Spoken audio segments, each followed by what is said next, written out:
아무도 모른다는 고레에다 히로카즈 감독의 영화입니다. 88년에 일어났던 도쿄 스가모 어린이 방치 사건으로부터 영감을 얻어 만들어졌습니다. 엄마가 내 남매와 함께 이사를 오면서 시작합니다.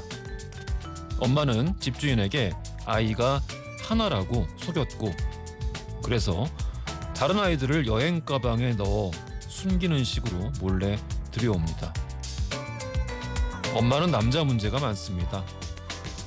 새로운 남자친구가 생긴 엄마는 아이들만 남기고 사라져버립니다. 홀로 남은 아이들은 돈이 없고 먹을 것이 없고 엄마가 없습니다. 장남은 도움이 필요하다는 걸 알고 있습니다.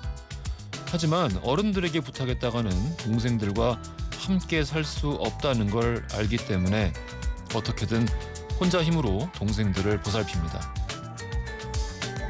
영화의 마지막은 밝은 태양 아래 꿋꿋하게 걸어나가는 아이들의 모습을 비춥니다. 견디기 어려운 고난과 끔찍한 일들을 겪었음에도 아이들은 그렇게 조용히 끈질기게 살아나갑니다. 실제 일어나는 사건은 영화보다 훨씬 잔혹했습니다. 지금 우리 주변에서 벌어지고 있는 일들처럼 말이죠. 문제를 겪고 있는 아이들을 알아보는 건 사실 어렵지 않다고 합니다. 다만 오해를 살까봐 혹은 남의 가족 문제에 참견하는 게 될까봐 침묵이 이어집니다. 아동학대는 바로 그런 침묵과 공생합니다. 침묵이 이어지는 한 아동학대 또한 사라지지 않을 겁니다. 6월 15일 월요일 허지웅쇼 출발합니다. 허지웅쇼 1부 첫 곡으로 마이클 잭슨의 힐 더 월드 들으셨습니다. 엔타이어 휴먼 레이스라는 가사가 들어있는 노래를 불러도 어색하지 않은 단 한 명의 가수가 아니었나 그런 생각이 드네요. 문자 좀 볼게요. 엄수영님, 소름 저 주말에 봤어요. 영화 보셨군요. 예. 1209님, 저도 그 영화 봤던 기억이 나네요. 보는 내내 가슴이 얼마나 먹먹했던지 30년 지난 지금도 현실은 달라지는 게 없다는 게 더 화가 나네요. 최은영님, 뭉디 오프닝 너무 마음이 아프네요. 남의 일에 상관 말라고 그래서 누구도 선뜻 나서지 못하고 모든 게 생각이 많아지네요 해주셨습니다. 생각이 많아지는 게 좋은 것 같아요. 예. 생각이 많아지면은 사람들의 생각이 많아지면은 늘 사람들이 뭔가를 바꾸는 힘을 발휘하게 되는 것 같습니다. 제가 어제 옹구마감 하느라 한숨도 못 잤는데 어차피 한숨도 못 잘 거 야식을 먹자 해서 마라탕에다가 양꼬치를 시켜 먹었습니다. 근데 그랬더니 졸린 건 엄청 졸리고 속은 속대로 쓰리고 엉망진창이네요. 그래서 아침에 커피를 사려고 이 건물 앞에 목동 SBS 앞에 별다방을 갔는데 우리 그 일하시는 직원분께서 허지웅쇼 잘 듣고 있다고 해주셔서 너무 힘이 확 났습니다. 지금 보니까 이 홀더라고 하나요? 종이 홀더에도 허지웅 최고라고 써주셨습니다. 힘이 납니다. 고맙습니다. 예, 사연 보내주시면요 추첨 통해서 언제나 청소 이사 전문 영국 크린에서 필터 샤워기, 문서 서식 사이트 예스폼에서 문서 서식 이용권을 비롯한 다양한 선물들 보내드리고 있습니다. 오늘 월요일이죠. 영화 법률 이야기 나눠보는 날이고요. 오프닝에서 다룬 대로 오늘은 고레다 히로카즈 감독의 영화 아무도 모른다를 통해서 아동학대에 관한 이야기들 나눠보도록 하겠습니다. 신유진 변호사, 허남몽 영화평론가, 전지적 네 편 시점 듣고 바로 만나보도록 하겠습니다.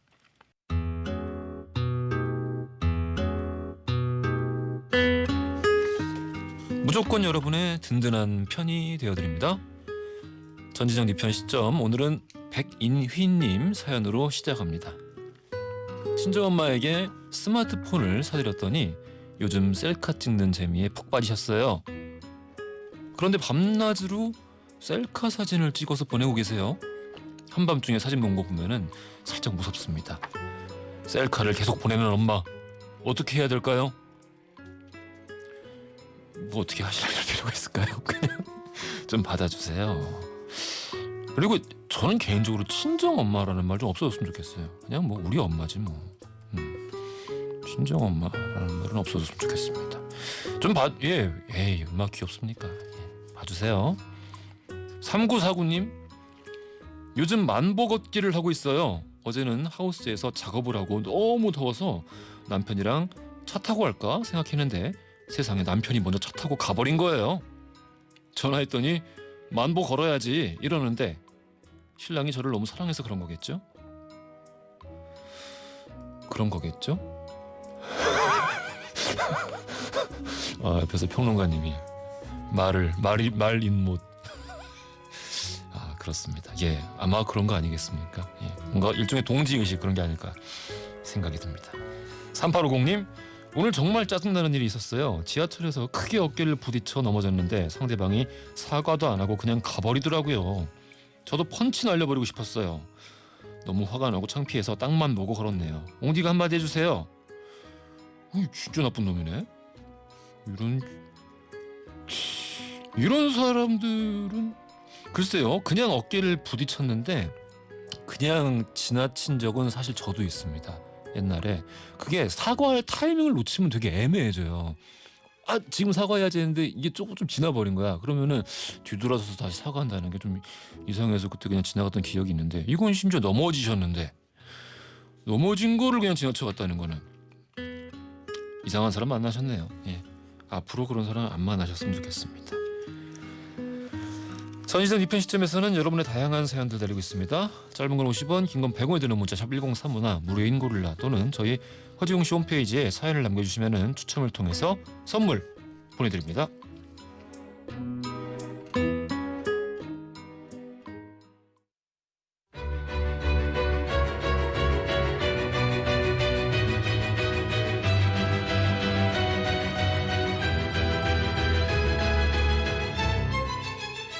영화 법률의 만남, 신유진 허나몽의 무법지대. 영화 법률 이야기를 나눠보는 무법지대, 흥많은 변호사 신유진 변호사님 나오셨고요. 안녕하십니까? 네, 안녕하세요. 아, 정많은 평론가 허나몽 영화평론가 나오셨습니다. 안녕하십니까? 안녕하세요. 아, 한주영님, 신유진 변호사님 너무 좋아요. 월요일 이 시간은 유쾌해지는 시간입니다. 오늘은 좀 주제가 유쾌하기에는 좀 그런데. 그래서 딱 요 인사할 때 예. 잠깐 요즘에 유행하는 또 제 주변에 예. 유행하는 그게 있어갖고 제가 소개해드리려고 1일 1 웅디 forever check this out. 이게 어떤 의미인 거죠? 1일 1 모르시는 거예요? 이게 어떤 맥락인 거죠? 1일 1강을 아, 패러디하셨군요. 나 그 노래를 들어본 적이 없어서 어머 그래. 어떡해. 야, 역시 변호사님 최신 트렌드야 이렇게. 아니 제 주변에 요즘에 허지영 씨 듣는 사람이 너무 많다고. 아, 정말요? 1일 1강이 아니라 1일 1 웅이라고. 아, 예, 변호사님. 웅디 그리고 영원히 해야 된다. 역시 변호사님밖에 없어요. 근데 저는 변호사님이 저렇게 개인기 해오실 때마다 매주 걱정인 게 나도 하나 준비해야 되는데 그게 안 돼서 하지 마. 네, 그래서 이게 영화 정보를 좀 조사해야 될 시간에 뭘 해야 될까 이렇게 고민하는 시간이 많아졌는데요. 아, 그럴 필요가 없습니다. 9827님, 허나웅 평론가님의 부드럽고도 따뜻한 영화 설명 언제 들어도 기분이 좋아집니다라고 네. 또 이렇게 보내주셨어요. 감사합니다. 네. 이게 서로 음과 양의 조화가 있는 거 네. 아니겠습니까? 맞아요. 다만 여기서 좀 뭐 좀 특이한 점은 변호사님이 여기서 양이고 평론가님이 음이라는 그런 게 아닐까. 네, 열심히 하겠습니다. 허지웅씨에서 또 요 월요일 코너만 또 골라서 들으시는 분들도 많고. 와. 그렇습니다. 아, 오늘 만나볼 작품은 고레다 히로카즈 감독의 벌써 2004년도 네, 2004년 작품이죠. 아무도 모른다입니다. 얼마 전 충격적인 사건이 있어서 또 준비를 했어요. 네. 9살 된 초등학생이 여행용 가방에 감금됐다가 숨진 사건이 있었습니다. 네, 이 사건이 뉴스에서 직접 봤는데 되게 뭐지? 너무 충격인 거예요. 근데 그 어머니가 사실은 노란색 원피스를 입고 뛰어나오면서 같이 응급 구급차에 타고 갔던 모습이었는데 실제 어머니가 아니고 의붓 어머니였는데 이 9살 난 어린이가 말을 듣지 않는다고 그 여행용 가방에 무려 7시간 동안이나 방치를 했고 끝내 이제 호흡곤란이 오니까 신고를 했던 거예요. 그런데 결국은 병원에서 사망을 했죠. 며칠 차이로 창녕에서도 네. 아동학대 사건이 벌어졌습니다. 이 사건은 더 믿기 어려운 현실이 숨어 있는데 예. 이 아이가 편의점에서 발견이 됐는데 발견된 당시에 손도 너무 흉터가 많고 네. 아이가 또 뭐 어른 신발을 신고 있었다고 하는데 얘기를 들어보니까 이 집에서 이 아이를 목을 쇠사슬에 묶어가지고 베란다에서 이틀 동안이나 이제 감금했던 네. 사건이 있었죠. 근데 아이가 탈출을 했던 것이고요. 네. 아 정말 말을- 말을 잇기 힘든 말을 그런 못하겠어요. 상황이죠. 네. 미성년자에 관련된 범죄는 최소한 어디 형무소에 갇힐 때 옷 네. 색깔이라도 좀 다르게 해줬으면 좋겠어요. 사실은 그게 미국에서는 예. 그런 식의 어떤 대우가 실제로 있다는 거예요. 예. 그 교도소 내에서 예. 미성년자에 대한 범죄를 저지른 사람에 대해서는 굉장히 그 처우에 대해서도 남들보다는 좀 더 열악하다 이런 게 정말 사실 있는 일이다라고 얘기가 나오더라고요. 우리나라에서는 사법 체계가 해결을 못하겠으면은 사람들이라도 나서야 하지 않나 그런 생각이 좀 듭니다.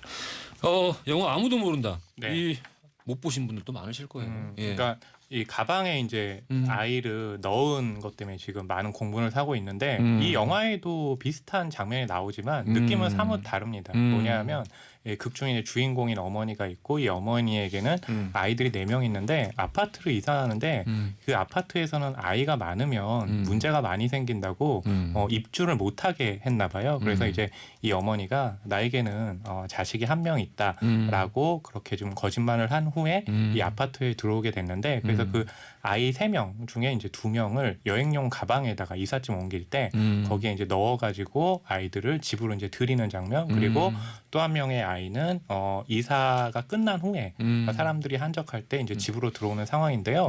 그러다가 이 어머니가 일을 하겠다고 나가게 돼요. 예, 그러면서 며칠 후에 돌아온다고 크리스마스 전에는 돌아온다고 했는데 돌아오지 않아서 이 아이들끼리만 이제 사는 내용을 보여주는 작품이 아무도 그렇게 모른다입니다. 1년을 지나면서 이제 아이 한 명도 이제 불행한 사건으로 이제 뭐 그렇죠. 세상을 떠나게 되고 네. 뭐 그런 일들이 벌어지는데 두 분은 영화 어떻게 보셨습니까?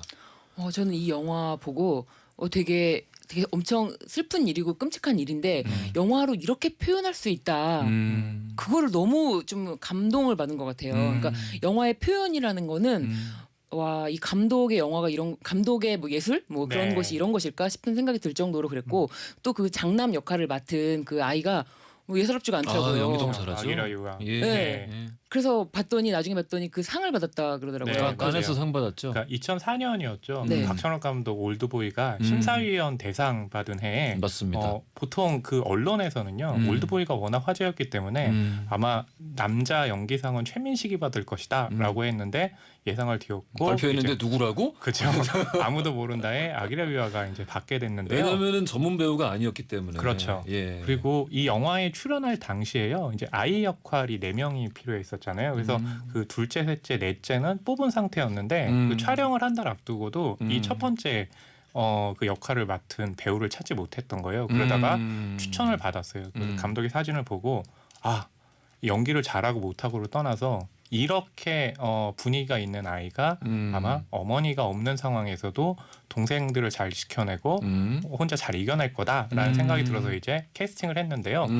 정말 칸 영화제에서 연기상을 받게 됐고 연기상을 호명할 당시에는요 학생이잖아요.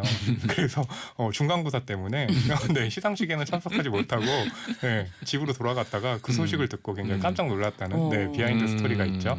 상상하기 어렸을 것 같아요. 진짜 그 아이가 그럼요. 국제 영화제 칸 영화제에서 나무주연상 물론 국제 부분이지만 네. 나무주연상을 받는다는 거는 상상하기 어려웠는데 그만큼 저같이 영화를 잘 모르는 사람이 봐도 흡입력이 장난이 아니었어요. 정말 너무 대단했어요. 잘하죠. 네. 눈빛도 참 그런 거는 사실 타고나야 되는 부분이라서. 그런 그렇죠. 것 같아요. 네. 그리고 이게 연기 부분도 독특한 게 있었던 게 이 극 중에 아파트 부분이 한 7-80%가 되잖아요. 그래서 이 감독이 아이들 4명을 모아놓고 이 집안에서만 이제 생활을 하게 한 거예요. 그러면서 이 아이들을 좀 관찰하기 위해서 일정한 돈을 주고 이 아이들이 어떻게 하나 했더니 거기 나오는 이제 아들 셋째 아들이 있잖아요. 이 아들은 돈을 받자마자 편의점에 가서 물건을 그냥 바로 사오더래요. 그래서 그런 내용들을 실제로 이제 영화에 딱 넣게 된 건데 그런 분위기가 연기를 좀 자연스럽게 끄집어낸 비결이었겠죠. 고레에다 히로카즈 감독은 국내에도 팬이 굉장히 많은데 엄청 많죠. 엄청나죠. 그렇죠. 근데 꾸준히 지속적으로 가족에 대한 이야기를 하고 있어요. 맞아요. 가족이 그만큼 가족 시리즈 중요하다라는 같아요. 거를 그렇죠. 이야기를 하고 있는데 2년 전에 황금종려상을 탔죠. 그렇죠. 어느 가족. 어느 가족이라는 작품으로 황금종려상을 받으면서 음. 작년에 봉준호 감독이 기생충으로 또 받으면서 화제가 됐던 그 부분이었잖아요. 그러니까 고레다이로카즈가 보여주는 가족 그리고 아이 이런 시선들은 항상 일관된 게 있는데 아무도 모른다 같은 경우는 그러니까 지금 신유진 변호사님께서 이렇게도 만들 수 있구나라고 생각했던 지점이 뭐냐면 고레다이로카즈 감독이 이 사건을 딱 봤을 때 뉴스의 헤드라인이 너무 자극적이었대요. 네, 이 어머니가 너무 몹쓸 짓을 했다. 근데 자기는 좀 다르게 보고 싶다라고 해서 만든 게 이 아무도 모른다라고 합니다. 알겠습니다. 신혜진 허나몽의 무법지대 오늘 고레다이로카즈 감독의 2004년도 작품 아무도 모른다에 대해서 살펴보겠습니다. 잠시 후 2부에서 이야기 이어가겠습니다. 플로리다 프로젝트 OST 중에서요. 나비 하든의 퓨어 앤 심플 준비했습니다. 듣고 오시죠.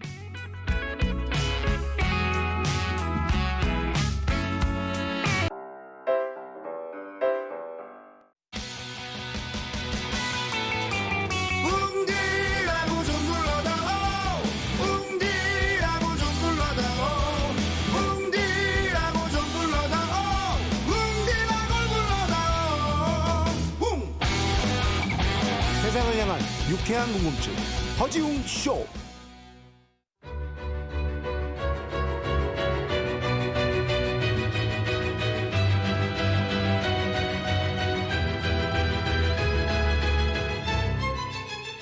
허지웅 쇼 오늘은 영화 아무도 모른다 통해서 아동학대에 관한 이야기들을 나눠보고 있습니다. 8703님 웅디 저는 택배기사인데요. 오늘 날씨 무지무지 더운데 아동학대에 대한 이야기를 들으니까 가슴이 너무 답답하네요. 아동학대는 절대 일어나서는 안 되는 일입니다. 신유진 변호사님 아동학대에 대한 법은 어떤 것들이 있나요? 라고 해주셨는데 안 그래도 그래서 좀 차차 하나씩 알아보도록 하겠습니다. 첫 번째 사건부터 알아보죠. 살인이냐 아동학대 치사냐 여행 가방 사건 40대 여성의 혐의는 이게 살인으로 혐의가 적용되지 않을 가능성이 있는 거죠, 그러니까.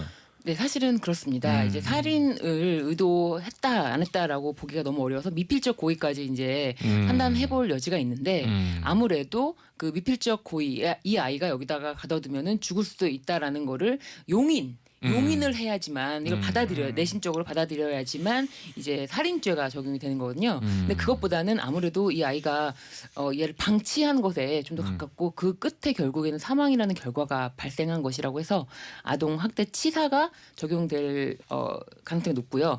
이제 검찰도 그렇게 보고 있습니다. 근데 의문입니다. 7시간 아닌가요? 네, 7시간. 7시간 동안 어린 아이를 네. 가방에 들어갈 만큼 작은 어린 아이를 여행 가방에 넣고 잠궈놨어요. 그렇죠. 근데 그게 죽일 의도가 없었다라는 게 그게 재판에서 먹히나요? 그런 근데 한편으로는 결론이? 살인이라고 해서 예. 이제 그 살인의 고의가 예, 부정된다면 그리고 만약에 7시간을 있어도 아이들이 죽지 않은 결과가 만약에 다른 결과로 인해서 발견된다거나 뭐 예를 들면은 그렇다면은 살인의 고의가 깨지기 때문에 무죄가 될 수 있잖아요. 그렇기 때문에 그러니까 애초에 이제 이건 절대로 빠져나갈 수 없잖아요. 아동 학대 치사라는 것은 빠져나갈 수 없는 법리를 가는 것이 검찰 측에서는 좀 더 맞습니다. 우리가 없다. 변호사님 되게 중요한 말씀 해주신 것 같아요. 네. 이럴 때일수록 좀 냉정하게 확실하게 처벌할 수 있는 방법을 알아보는 게 또 이제 기소하는 사람의 입장에서는 네. 중요한 일일 테니까 네. 맞는 말씀 같습니다. 영화 속에서도 여행용 가방 관련된 에피소드 아까 그렇죠. 잠깐 말씀해 주셨습니다만. 그리고 이제 이 아이들 같은 경우는 좀 다른 경우죠. 하지만 결국에는 이 아이들이 있으면 아파트에서 이렇게 항의가 들어오기 때문에 받아두지 않는다라고 하는 것도 그러니까 아이들은 결국에는 뛰어노는 존재이기도 하고 그러니까 그런 부분들을 좀 감수를 해야 될 텐데 거기다가 이 아이들만 있는 모습을 주인집에서 내려와서 보잖아요. 그러고 나서 어떤 조치라도 있었어야 했는데 보고 나서 그걸로 끝이었잖아요. 그러니까 결국 나는 이런 그 복잡한 일에 얽혀들지 않겠다라고 하는 무관심도 이런 일을 좀 키우는 그런 부분 중에 하나였던 거죠. 맞아요. 사실은 예. 무관심이 좀 이 영화에서도 보면 있잖아요. 그럼요. 그리고 그 편의점에서도 아이들만 있었다는 걸 알고 있는 그 편의점 아르바이트생도 있었고 네. 그런 무관심들이 쌓여가면서 이 아동 학대라는 것이 같이 공동의 사실은 책임인 것 같아요. 네. 그렇죠. 네. 시민사회 책임이기도 네. 하고 그러니까 아마 다들 더 좀 크게 슬퍼하고 죄책감을 느끼는 게 아닐까라는 네. 생각이 들기도 하고요. 친부는 불구속 입건이 됐죠. 네, 사실은 이 친부도 이 지금 아동이 지금 7시간 동안 여행용 가방에 갇혀 있었는데 이 사람에 대해서도 아동학대에 방조를 한 게 아니냐 이제 그런 거를 의심을 지을 수가 없고 그리고 사실상 그 전에도 뭐 폭행을 당했던 그런 흔적들이 있고 이게 최초의 아동학대 부분이 아니라는 것을 밝혀서 이 친부는 그럼 알고서 이거에 대해서 아무런 조치를 취하지 않았다면 이 사람은 법적인 보호 책임이 있거든요. 그때 방조 혐의는 충분히 적용될 수 있을 것 같습니다.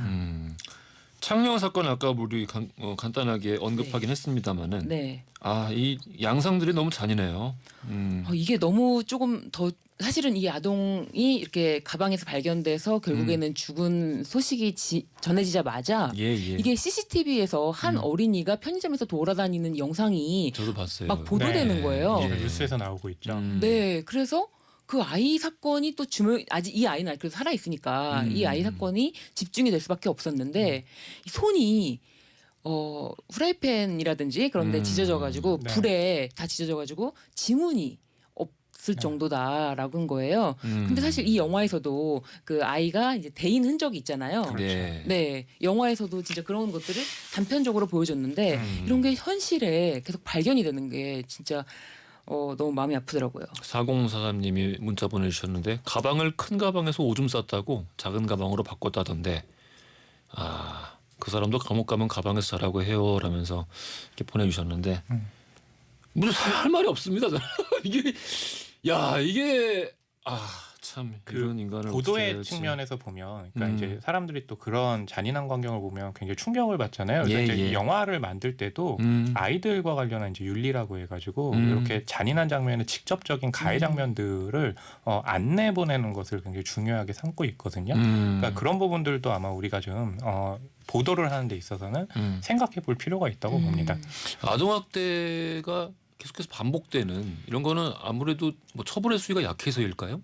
네, 사실은 그리고 이 지금 이 여행용 가방에서 사망한 이 어린이도 이 아동학대 정황에 대해서 기존에 알고 그런데 이 아이가 집으로 돌아가겠다라고 얘기를 해서 집으로 돌려보냈다고 해요.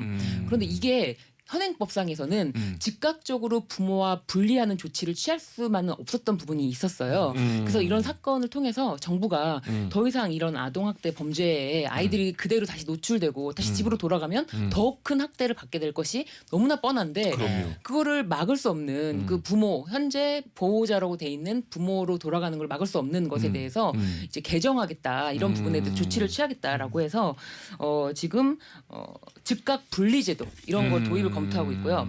그리고 전수조사를 하겠다. 지금 아동학대가 전국적으로 만연해 있을 수 있기 때문에 만 3세 및 취약 연령 아동학대 여부 전수조사를 하고요. 그리고 최근 3년 동안 신고된 아동학대 재발 여부에 대해서 점검을 한다고 합니다. 늦었지만 반드시 필요한 조치가 아니었나라는 생각이 들기도 하고 이게 사회적 거리두기 때문에 학교에 등교하는 날짜가 미뤄지면서 그러니까 집에 더 많은 시간 동안 체류하게 되면서 이런 일들이 또 잦아졌다라는 분석을 들었는데 참담합니다. 그렇죠. 아이들이 집에 오래 있으면 더 많이 맞는 겁니까? 그래서는 안 되죠. 근데 이렇게 어떻게 보면은 성격적인 결함이 있거나 이렇게 사회적인 분노가 막 표출이 되는데 자신의 분노를 받아줄 사람은 힘이 없고 약한 집에 있는 아이 그리고 뭐 약간 아이니까 소란스럽게 할 수 있잖아요. 그렇게 이제 분노에 대한 표출 대상을 아이로 지금 바라보고 있는 그런 어른들이 있다는 거죠. 근데 그것에 대해서 아이들은 또 계속 더 당할 시간이 길어지는 거죠. 네. 알겠습니다. 자, 두 번째 쟁점 알아보겠습니다.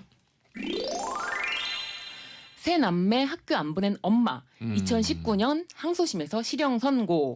새 남매를 학교를 안 보냈다. 영화 속에서 이런 장면이 있죠. 그렇죠. 영화 속에서도 아이가 4명이고 특히 이제 그 중에서 2명의 경우는 학교에 가고 싶어 하는데 이제 엄마는 학교에 보내지를 않죠. 애초에 출생 신고를 안 했어요. 그렇죠. 출생 신고도 돼 있지 않고 그래서 이제 첫째 아들과 또 첫째 딸의 경우 엄마에게도 계속 지속적으로 학교에 가고 싶다라고 하지만 이 엄마애는 학교에 안 가도 훌륭해진 사람이 많어라고 하면서 이제 아이들이 학교에 가는 거를 계속해서 방해하려고 하는 그런 장면들이 등장을 하죠. 근데 저는 이 영화를 제가 아까 이제 되게 이 감독의 뭐 예술이다라고까지 표현했던 게 이 네. 엄마가 잔혹하게 나오진 않아요. 네. 맞아요. 예. 그렇죠. 철이 없이 나오는 부분 정도 있는데 잔혹하게 그렇죠. 나오지 않고 그러면서도 보는 사람 마음은 정말 찢어지게 만드는 거죠. 네. 그렇죠. 그런 게 이 영화의 정말 엄청난 흡입력. 그래서 이런 사실을 굉장히 잔인하게 보여주면은 다 있는 그대로 보여주면은 영화를 많은 사람들이 보지 못할 것 같아요. 근데 이렇게 잘 만들었기 때문에 많은 사람들에게 어떻게 보면은 뭐 고발적인 내용을 시사하는 건데, 그러니까 예. 네, 감독 같은 경우는 이 사건을 보고 나서 주목을 했던 게 뭐냐면 자기가 여기 있는 아이였을 경우라면 동생들을 놔두고 도망갔을 거라고 생각을 했는데 이 아이는 도망가지 않고 아이들하고 계속 그러니까 동생들을 함께 보냈잖아요. 그렇다면 이 감독이 보기에 이 아이는 엄마와 그리고 아이들과 그래도 약간이지만 풍요로운 시간이 있었을 것이다. 그래서 이 엄마를 그냥 악인으로만 하는 시선을 보여주고 싶진 않았다고 그렇게 인터뷰를 했거든요. 영화를 되게 뭐 뜨겁고 혹은 잔인하고 표현 수위를 좀 어떻게 해서 뭐 눈물바다를 만들어서 이렇게 하는 사람도 있겠습니다만은 오히려 세상을 바꾸는 쪽은 이런 종류의 연출이 아닐까라는 생각이 그렇죠. 들기도 네. 하고 실제 고레다 히로카즈 감독님은 제가 일본 가서 만나 뵙고 이제 인터뷰를 했었는데 되게 뜨거우세요. 되게 뜨거운 사람이에요. 그러니까 세상을 바꾸고 싶어하고 젊은 감독들과 연대해서 뭘 하고 싶어하고 네네. 현 정권에 대해서도 굉장히 큰 문제의식을 가지고 있고 그렇죠. 근데 그런 사람이 가장 꾸준하게 계속 지속적으로 집중하고 있는 곳이 가정이라는 거죠. 맞아요. 네, 굉장히 시사하는 부분이 많다라는 생각이 당시에도 들었었고. 와, 이 영화는 진짜 제가 뭐 영화를 잘 모르는 사람으로서 일본 영화의 정말 몇 대 영화가 되지 않을까 이런 생각이 들 정도였어요. 그렇죠. 네. 최근에 일본 영화를 보면 화제작들이 별로 없고 에너지도 없는데 고레도 히로카즈 감독 정도만 좀 예외적으로 중요한 작품을 발표하고 있죠. 무법지대에서 진짜 시의성과 이 영화 작품성 둘 다를 잡고 있는 엄청난 저요. 엄청난 코너입니다. 이거는 진짜. 저 이 다음 쟁점이 저는 개인적으로 굉장히 궁금합니다. 네, 네. 잘 모르는 부분이라서 네. 다음 점 알아보죠. 출생 신고는 출생 후 한 달 이내로 출생 지역 관할청에 신고해야 한다. 네. 출생 신고를 안 하면 어떻게 되는 겁니까? 출생 신고를 안 하면 사실은 과태료의 제재가 있어요. 과태료 제재예요. 네. 과태료 뭐 제재 자체는 약해요. 그런데 출생 신고가 안 되면 예. 이 사람이 지금 세상에 존재하지 않는 사람이 그렇죠. 되는 거고 유령이 되는 거기 때문에 예. 그 아이의 입장에서는 어마어마하게 세상에 존재하지 않는 사람이 됐기 때문에 뭐 어마어마한 사건이 되는 거죠. 뭐 의료보험인커녕 아무것도 할 수가 없는 거예요. 학교를 당연히 갈 수도 없고요. 출생 신고를 하기 어려운 상황들이 있죠. 근데 현실적으로. 네, 현실적으로 그게 상상을 잘 안 하겠지만 사실은 출생 신고는 법적으로 친모가 하게 되어 있습니다. 친부모가 있으면 부모 같이. 그리고 모는 이게 내가 낳았다라는 게 증명이 되잖아요. 바로. 그렇기 때문에 바로 친모는 단독으로 할 수가 있어요. 근데 아이를 낳고 만약에 친모가 도망을 갔다. 뭐 예를 들면은 가출을 했거나 그럴 경우에 아이 아빠 혼자서는 출생 신고를 할 수 없게 돼 있었어요. 그 너무 답답한 거예요. 그래서 사실은 그렇게 법이 돼 있던 것이 2015년도에 개정은 되었어요. 근데 2015년도에 개정은 되었는데 그러면 이렇게 단서를 둔 거죠. 아빠가 혼자 할 수 있는 경우란 엄마를 알 수 없는 경우다. 근데 엄마를 알 수 없는 경우에 대해서 또 문제가 생긴 거예요. 서로 해석이 다 달랐나요? 네. 왜냐하면 이 아빠가 이제 연애를 했고 어쨌든 간에 아이를 뭐 9개월 동안 임신 상태에서 아이를 지켜봤으니까 아이를 또 받았겠죠. 예. 그런데 엄마의 이름까지는 알 수 있어. 그리고 엄마의 주소까지는 알 수 있지만 지금 현재 연락이 안 되거나 뭐 이사를 갔다거나 그럼에도 불구하고 이 엄마를 모르는 거냐. 그런데 법원마다 해석이 다른 거예요. 엄마를 이렇게 보면 모른다고 할 수 없지 않냐. 이렇게 할 수는 없다. 출생신고를 안 받아주는 거예요. 가정법원마다. 네. 받아주는 데도 있고 안 받아주는 데도 있는데 안 받아주는 잘 거예요. 받아주는 대로 가야 되는 건가요? 네. 그러면은? 근데 또 지역 관할이 있기 때문에 그러니까. 이게 되게 문제잖아요. 예, 예. 그러니까 이게 되게 답답한 게 그렇게 되는 경우에는 좀 이제 아까 웅디가 물어보셨어요. 이렇게 되는 경우 어떻게 그러면 출생 신고를 하냐? 이런 경우에 없진 않은데 이 아이의 성본을 창설해야 돼요. 실제로 사랑이라는 아이가 그렇게 해서 성본이 창설돼서 동작 김씨가 됐어요. 그러니까 본을 새로 만드는 네, 거야. 그렇게 네, 됐네요. 동작 김씨의 시조가 됐어요. 이야. 그런 식으로 해서 결국엔 아버지가 다시 아이를 인지를 하게 돼서 얘는 내 아이가 맞다. 인지를 할 때는 법적으로 하는 거거든요. 이것도. 그래서 유전자 검사를 해야 돼요. 근데 요즘 세상이 얼마나 좋습니까? 유전자 검사를 하면 친자인지 아닌지 확인이 돼요. 네, 그럼요. 그렇죠. 근데 법원에서 이렇게 어떻게 보면은 눈 가리고 아웅하는 식으로 네, 너무 공무원 마인드인데. 네, 친부에 대해서 이 출생 신고를 안 받아주니까 대법원에서 급기야 이제 판결을 냈습니다. 판결을 최근에. 냈다? 네, 6월 8일. 어우 따끈따끈하네요. 따끈따끈한 판례. 이 무법지대를 위한 판결을 냈어요. 이 방송을 위해서. 네.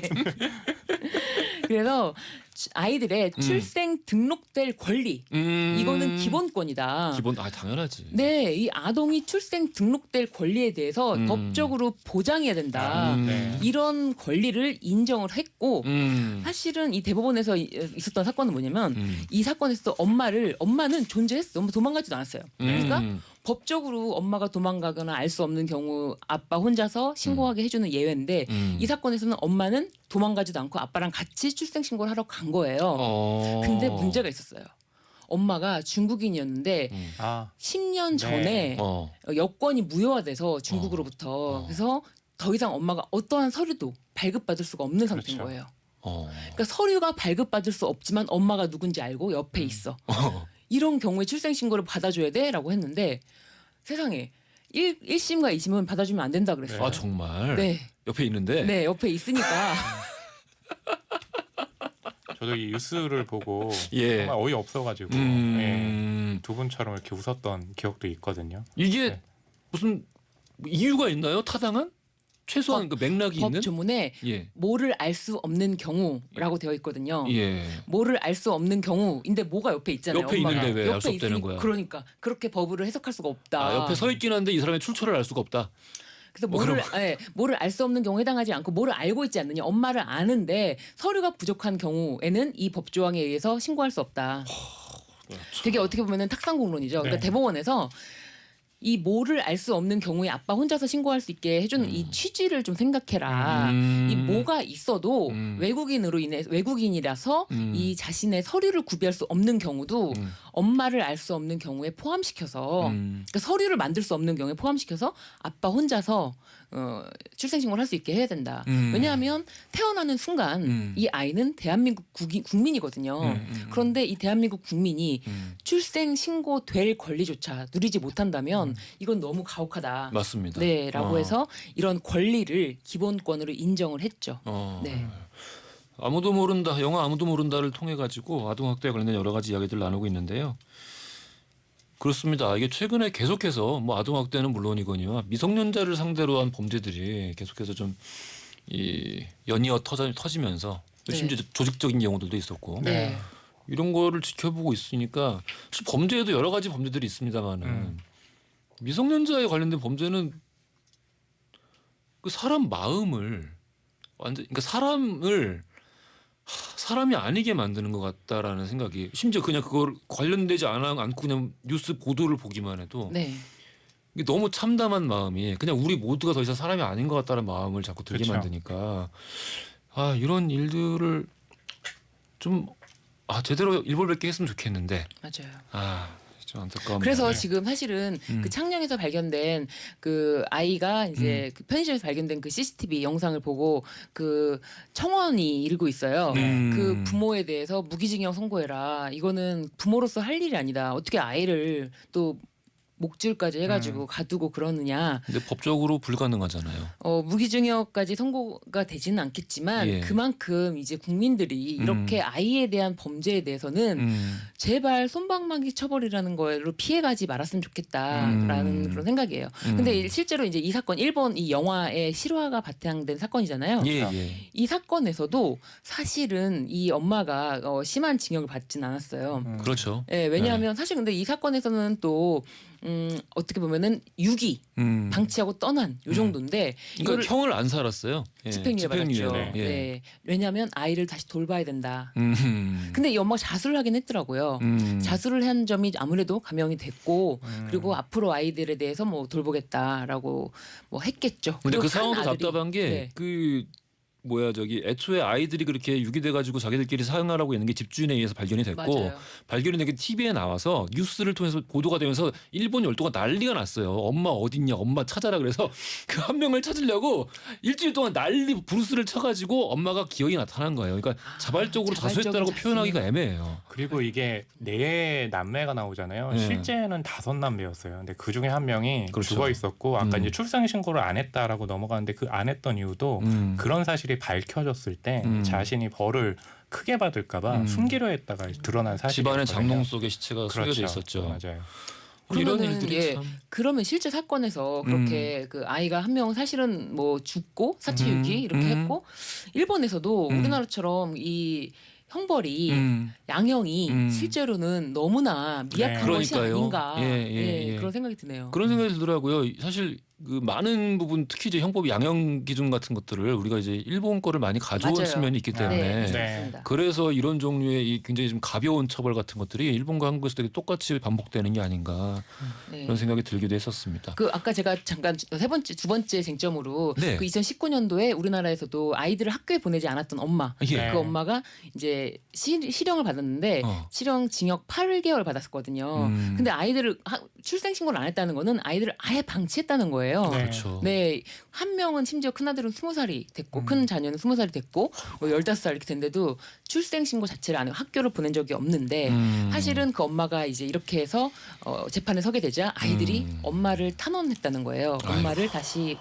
돌려보내달라 그렇게. 그래요. 네. 정형민님, 1948님, 홍현준님 비롯해서 많은 분들이 분노와 공감의 메시지들 보내주고 계십니다. 알겠습니다. 자, 오늘 고레다 히로카즈 감독의 2004년도 작품 아무도 모른다를 통해서 아동학대에 관련된 이야기들을 나눠봤습니다. 오늘 말씀 감사합니다. 신유진 변호사, 허남몽 영화평론가였습니다. 감사합니다. 감사합니다. 감사합니다. 끝곡은 오늘 고생해주신 신유진 변호사님을 위해 준비했습니다. 박재범, 김하온, CK, PH1이 함께한 깡 오피셜 리믹스 띄워드리면서 인사드릴게요. 역 들으시면서요. 저는 내일 아침 11시 원종호 대표님 그리고 이은희 과학작가님과 함께 자외선에 관련된 재미있는 과학 이야기로 다시 찾아뵙겠습니다. 지금까지 허중이었습니다.